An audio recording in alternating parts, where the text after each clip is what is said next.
30 मार्च से शुरू होगा जल गंगा संवर्धन अभियान। 30 जून तक चलेगा अभियान। जल स्रोतों का संरक्षण, संवर्धन, सफाई अभियान चलेगा। जनप्रतिनिधि, अफसर, सामाजिक संगठन अभियान से जुड़ेंगे। शहरी क्षेत्रों के साथ ग्रामीण इलाकों में भी अभियान चलेगा। प्रभारी मंत्रियों को सौंपी मॉनिटरिंग की जिम्मेदारी। ओंकारेश्वर वाइल्ड लाइफ सेंचुरी बनेगा। कैबिनेट ने दी मंजूरी।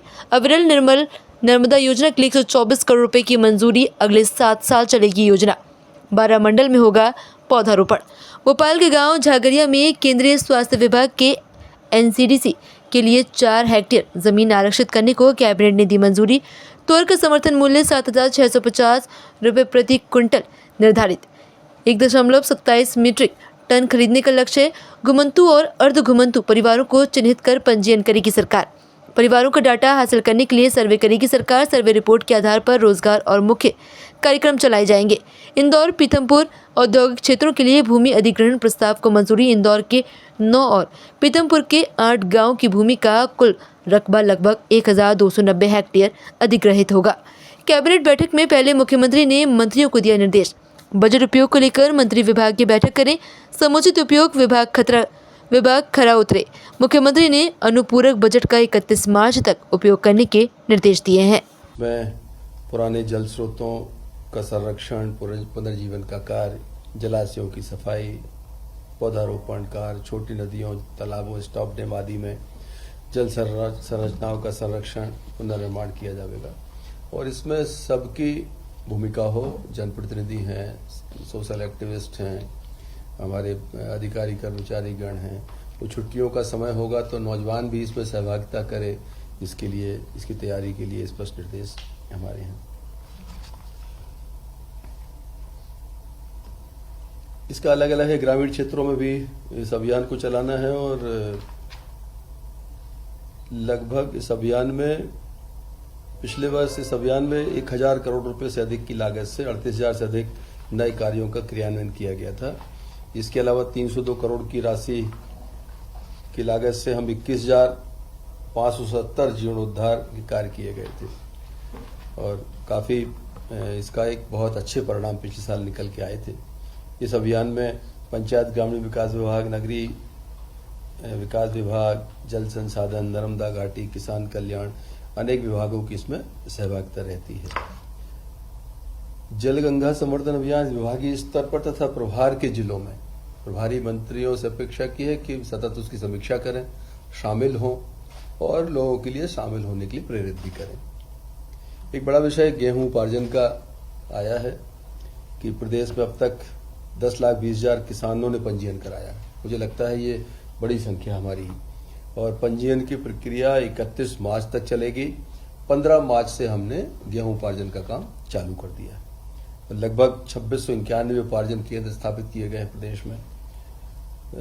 प्रदेश में 276 किसानों से 1,800 मीट्रिक टन के आसपास उपार्जन हो भी चुका है। ये एक शुभ संकेत है और राज्य सरकार अब तक का अधिकतम 175 रुपए प्रति क्विंटल बोनस की हमारी सरकार ने जो एक घोषणा की है, मुझे लगता है कि ये बहुत किसानों के लिए आगामी समय में बहुत लाभकारी सिद्ध होने वाली है। और प्रभार के जिलों में प्रभारी मंत्री इसकी समीक्षा करें, विधायकगण, मंत्रीगण समीक्षा करें। किसानों को राज्य सरकार की जो मंशा है, माननीय मुख्यमंत्री जी की मंशा है, उसके हिसाब से उनको पूरी सुविधाएं मिले। उनको जो 2,600 रुपए की हम खरीदी करने जा रहे हैं गेहूं, आज तक का सर्वाधिक गेहूं का मूल्य किसान को मिलने वाला है, उसका लाभ किसान को मिले, इस बात की चिंता माननीय मुख्यमंत्री जी ने की है। एक और अच्छा विषय आज है कि हमारा राज्य जो है टाइगर रिजर्व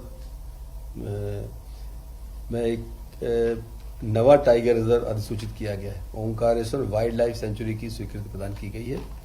यह प्रस्ताव विगत 2 दशकों से लंबित था। राज्य सरकार पर्यावरण संरक्षण, वन तथा वन्यजीव संरक्षण को बढ़ावा देने के लिए प्रतिबद्ध है। उस कड़ी में ये ओंकारेश्वर का हमारा जो माधव टाइगर रिजर्व प्रदेश का नवा टाइगर अधिसूचित हुआ है। ये भी एक अच्छा समाचार है। प्रदेश में वन जीवों के संरक्षण की दृष्टि से हमारे बीच में आया है। साथ ही कैबिनेट में ग्राम झागरिया, तहसील हुजूर में एक 4 हेक्टेयर भूमि, हमारा जो आयुष्मान योजना चलती है, आयुष्मान भारत योजना, इसके हमारा जो नियंत्रण केंद्र है एनसीडीसी का, स्वास्थ्य और परिवार कल्याण मंत्रालय भारत सरकार के पक्ष में एक भूमि आवंटित की गई है। इसमें हमारा एक यहाँ पर केंद्र स्थापित करेंगे वो, जिससे इस निःशुल्क प्रव्याजी 1 रुपये वार्षिक भूभाटक पर स्थायी पट्टे पर आवंटित की गई जमीन, इससे हमारा एक एनसीडीसी का केंद्र यहाँ स्थापित होगा। और खास करके आयुष्मान भारत अभी तक हमारे जो गरीब वर्गों में लागू होता था, खासकर बाद में प्रधानमंत्री जी घोषणा के अनुसार 70 वर्ष से ऊपर की सारी आबादी को इसमें शामिल किया गया। तो एक बड़ी महत्वपूर्ण हमारी एक योजना है। उसका एक कार्यालय 12 राज्यों में शायद पहले स्थापित हो चुका है, 8 राज्यों में। हमारा 9वां राज्य है जो इसको स्थापित, केंद्र को स्थापित करने जा रहा है। उसके लिए 4 हेक्टेयर भूमि राज्य सरकार ने आवंटित की है और इसमें इसकी शाखाओं को एक दूसरे से और एनसीडीसी मुख्यालय के साथ भी जोड़ा जाएगा। मुझे लगता है एक बेहतर मॉनिटरिंग के लिए एक बड़ा सेंटर हमारे यहाँ डलेगा और जो डायग्नोस्टिक सुविधाओं को उन्नत किया जाएगा, उन उन्नत सुविधाओं से सुसज्जित भी किया जाएगा। कई चीज़ों पर इस केंद्र के माध्यम से जो है हम इसकी बेहतर सेवाओं को और बेहतर कर सकेंगे। ये एक बड़ी उपलब्धि मध्य प्रदेश के लिए आज कैबिनेट में आपको बताने के लिए थी।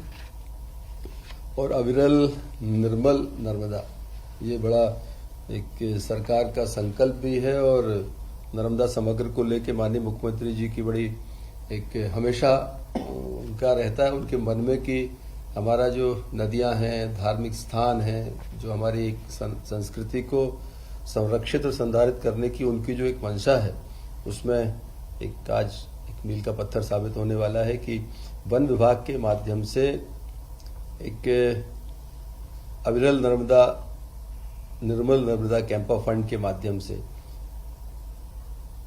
24-25 में से 31-32 तक ये योजना जो है अगले 7 साल चलेगी। 124 करोड़ के आसपास इसका अनुमानित व्यय है। वन विभाग इसकी नोडल डिपार्टमेंट है और नर्मदा नदी के 10 किलोमीटर की सीमा क्षेत्र में इसको हम इसका क्रियान्वयन होगा और किसी निजी भूमि का उपयोग नहीं होगा। वन भूमि जो है शासकीय भूमि है, उसमें इस योजना का क्रियान्वयन करेंगे। वन विभाग इसकी देखरेख करेगा और 12 वन मंडलों के 95 वन कक्षों में 5600 हेक्टेयर वन क्षेत्र में पौधारोपण किया जाएगा। ये एक मेजर प्रोजेक्ट है जो सरकार ने आज टेक ओवर किया है। 7 वर्षों में जैसा मैंने बताया कि 124.46 करोड़ रुपए से व्यय होना है और वित्त विभाग द्वारा संक्षेपिका पर शर्त के साथ सहमति व्यक्त की गई है कि प्रस्तावित योजना अंतर्गत संपूर्ण व्यय कैंपा फंड जाएगा।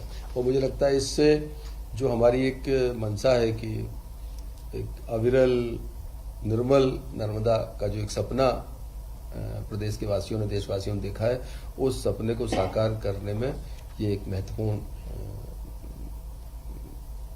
उसके क्रियान्वयन में मील के पत्थर के रूप में साबित होगा। इस योजना का विशेष रूप से आज हमारी कैबिनेट ने इसको अनुमोदित किया है। भारत सरकार की जो प्राइस सपोर्ट स्कीम के अंतर्गत खरीफ फसल में हम लोग तुअर का न्यूनतम समर्थन मूल्य जो घोषित हुआ है, इसको 7650 रुपए का उपार्जन इस दाम पर सरकार करने वाली है। तुअर का 1,27,1.27 मीट्रिक टन का सरकार ने लक्ष्य रखा है और दालों को प्रमोट करने की जो मंशा हमारे माननीय प्रधानमंत्री जी की है कि इस देश में हमको दालों में आत्मनिर्भर बनाना है देश को, उसमें एक कदम आगे बढ़ाते हुए माननीय मुख्यमंत्री जी के नेतृत्व में मध्य प्रदेश ने तुअर दाल को खरीदने 2019 में हमने खरीदा था और इस बार फिर सरकार कोशिश कर रही है कि इस तुअर दाल खरीदी को प्रमोट किया जाए। और ये मुझे लगता है कि तुअर दाल उत्पादक किसान जो हैं उनके लिए एक बहुत बड़ी खुशखबरी है कि सरकार वो खरीदेगी और अच्छे दामों पर खरीदेगी। लगभग 7,500 रुपये प्रति क्विंटल के दाम किसान के लिए बहुत अच्छे दाम हैं और इससे आगामी समय में दालों के प्रोत्साहन के लिए एक बड़ी आज राज्य सरकार की जो एक किसानों के लिए लाभकारी योजना प्रदान की गई। एक मुख्यमंत्री पशुपालन विकास योजना है, ये 24-25 में योजना जो चल रही हमारी, उसका अनुमोदन आज किया गया है कि चारा उत्पादन कार्यक्रम है, प्रदेश की मूल गौवंशीय नस्ल और भारतीय उन्नत नस्ल दुधारू गायों हेतु पुरस्कार कार्यक्रम है, मुख्यमंत्री दुधारू पशु प्रदाय कार्यक्रम है, पशुपालकों को योजनाओं की जानकारी प्रदान करने के लिए एक उन्मुखीकरण हेतु 24-25 की विभागीय प्रस्ताव पर स्वीकृति प्रदान की गई है। लगभग 191 करोड़ की राशि इस पर व्यय की जाना है। ये मूल रूप से हमारे 24-25 के वित्तीय वर्ष के लिए इस योजना को पशुपालन एवं डेयरी विभाग द्वारा जो आया था, इसमें उसको आज कैबिनेट ने अप्रूवल किया है। एक हमारा विमुक्त घुमंतु और अर्ध घुमंतु कल्याण विभाग की तरफ से समेकित विकास सर्वेक्षण के अंतर्गत विमुक्त घुमंतु अर्ध घुमंतु समुदाय के परिवारों का विभागीय समर्थ पोर्टल पर चिन्हांकन उपरांत पंजीयन हेतु एक सैद्धांतिक सहमति की। ऐसे परिवार उनको पोर्टल के ऊपर पहले उनको हम चिन्हित करें, फिर उनको पंजीकरण करने की एक व्यवस्था मध्य प्रदेश में लागू की गई है। और इससे जो ये समुदाय हैं हमारे, इन समुदायों के सर्वेक्षण का कार्य किया जाएगा। साथ ही एक मोबाइल ऐप तैयार किया जाकर डाटा टेस्टिंग का काम जो अभी पूरा हो गया है, उसको और आगे बढ़ाने की प्रक्रिया है। डाटाबेस के आधार वर्तमान आजीविका के साथ उनके पास उपलब्ध संसाधनों का युक्त उपयोग से रोजगार सृजन की दिशा में जो व्यक्ति मूलक एवं स्वयं सहायता समूह बनाकर रोजगार स्थापित कर आत्मनिर्भर भारत बनाना है, उस दिशा में ये हमारा विमुक्त घुमंतु अर्ध घुमंतु कल्याण विभाग के द्वारा इस वर्ग के लिए ये योजना को भी अनुमोदन आज कैबिनेट ने अपनी स्वीकृति प्रदान की है। एक हमारा मध्य प्रदेश में निवेश के क्षेत्र में विकास प्रबंध योजना के अंतर्गत Indore Pithampur financial economic corridor योजना क्षेत्र में आपसी सहमति के आधार पर भूवर्जन की कार्यवाही में एक आंशिक संशोधन के साथ एक प्रस्ताव आया था, उसको कैबिनेट ने मंजूरी दी है। और एक ऐसी योजना जो किसानों के हित में किसानों के साथ समन्वय स्थापित करके इसको आगे बढ़ाने का है कि भूमि का मुआवजा जो है स्वरूप योजना अंतर्गत आवंटन योग्य क्षेत्रफल का 60% तक भूधारकों को उनसे ली गई भूमि के समानुपातिक रूप से प्रदाय करना है। इसमें इंदौर के 9 तथा पीथमपुर के 8 गांवों की भूमियां इसमें समाविष्ट हैं, जिनका कुल रकबा लगभग 1290 हेक्टेयर के आसपास है। पीथमपुर औद्योगिक क्षेत्र आगरा मुंबई राष्ट्रीय राजमार्ग को एयरपोर्ट से सीधे कनेक्टिविटी प्रदान करने के लिए मुझे लगता है एक बड़ी स्कीम ये है। और इस उद्देश्य से 75 मीटर चौड़े लगभग 19.60 किलोमीटर मार्ग का इसमें निर्माण किया जाएगा। इस योजना क्षेत्र से 1290 हेक्टेयर में से लगभग 1000 हेक्टेयर से अधिक भूमि निजी स्वामित्व की है, शेष शासकीय भूमि है।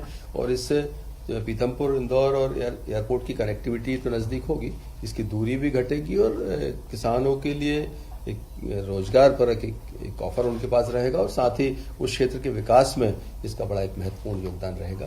आज की कैबिनेट में इस तरह के प्रस्ताव हमारे आए थे और माननीय मुख्यमंत्री जी का मैं इस अवसर पर विशेष रूप से धन्यवाद ज्ञापित करता हूं कि बड़ा नवाचार के साथ साथ मध्य प्रदेश तेजी से प्रगति करे।